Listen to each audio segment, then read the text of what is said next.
Dalam Bapa dan Putra dan Roh Kudus. Amin. Allah Bapa di surga, puji syukur kami haturkan kepadamu bahwa kami selalu kau ingatkan untuk belajar melepas bebas terhadap segala sesuatu.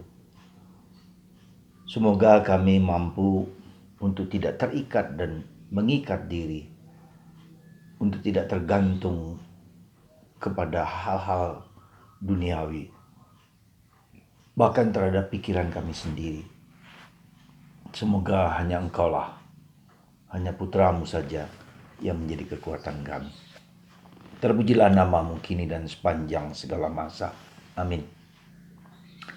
Saudara, hari ini kita lihat dalam bacaan Injil bahwa ada seorang kaya yang ingin sempurna, ingin melakukan lebih daripada yang biasa ia lakukan. Dia sudah menjalankan 10 perintah Allah. Dan Yesus mengatakan, pergilah, jualah segala milikmu dan ikutlah aku. Di sini dia pergi dengan sedih karena hartanya banyak. Saudara, ada tahapan pertama, ada saatnya kita sadar dan tahu bahwa hidup itu tidak lagi cukup, harta benda kekayaan tidak lagi cukup memberi kedamaian, ketentraman kepada kita. Ada sesuatu yang lebih luhur, lebih mulia, lebih sempurna. Dan hal yang seperti ini bukan yang gampang, ya. Tidak banyak orang yang mampu mendengarkan suara batinnya bahwa yang dia hadapi tidaklah cukup, ada sesuatu yang lebih. Ketika orang sampai kepada pemahaman seperti ini, segala-galanya fana, segala-galanya sia-sia, kata kitab Pengkhotbah. Nah, ketika orang sampai pada titik dasar ini, maka dia akan mencari lebih dalam. Orang tidak puas dengan apa yang ada dan mencari terus apa yang lebih bisa memuaskan dahaga batin yang terdalam. Nah, orang tersebut datang kepada Yesus. Lalu Yesus memberikan aturan atau nasihat untuk menjalankan 10 perintah Allah yang paling mendasar, yang paling basic. Tetapi ternyata dia juga sudah mengatakan, aku sudah melakukan itu. Berarti orang ini cukup hebat.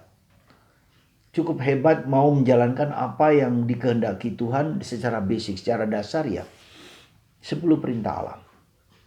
Nah, tetapi ketika orang diajak untuk maju lebih tinggi, yaitu tinggalkan segala sesuatu dan ikuti aku, dia tidak mampu untuk mengiyakannya karena hartanya banyak. Ia tidak mampu melepaskan harta itu dan mengikuti Yesus. Bukan hanya ia tidak mampu, tapi ia tidak mau karena keterlekatannya kepada sesuatu yang membuat dia senang dan bahagia. Nah, di sini saudaraku terkasih, tahapan titik yang cukup tinggi, titik di mana orang harus melepaskan segala sesuatu, bukan yang gampang, ya. Bukan sekedar bahwa orang itu tidak punya harta, tidak sekedar bahwa orang itu tidak punya barang, tetapi sungguh yang dimasukkan Yesus dengan kata-kata ini, berbahagialah engkau yang miskin di hadapan Allah. Sekali lagi, berbahagialah orang yang miskin di hadapan Allah. Orang yang tidak menggantungkan hidupnya kepada apa yang bukan Allah. Entah itu harta, entah itu uang, entah itu relasi, entah itu kesenangan, entah itu jabatan, entah itu kenikmatan. Ya, bukan itu. Dan orang tidak menggantungkan hal tersebut, berbahagialah orang yang miskin karena ia bergantung kepada Allah.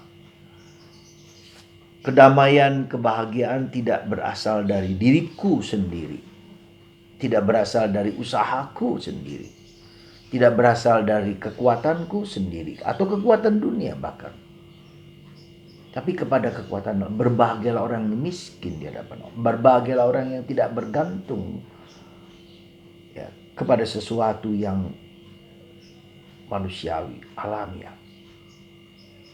Dan ini saudaraku terkasih merupakan suatu rahmat. Saya kira ini rahmat. Ya. Tak seorang pun yang dapat dan mampu untuk sampai kepada titik yang lebih tinggi, melepaskan harta, mungkin bisa. Tapi melepaskan kesenangan, melepaskan ego, melepaskan nafsu, melepaskan keinginan-keinginan pikiranku sendiri, nafsuku sendiri. Itu bukan gampang. Nah, disinilah kita mohon rahmat Tuhan. Kalau Engkau berkenan mencurahkan rahmat ini kepadaku, supaya aku mampu mengikuti Engkau dengan hati yang tulus, hati yang murni, hati yang ikhlas, hati yang tidak bergantung kepada yang lain, ya, kecuali kepada Tuhan. Saudara, mari kita mohon rahmat itu supaya Tuhan sendiri yang menggerakkan, mendorong,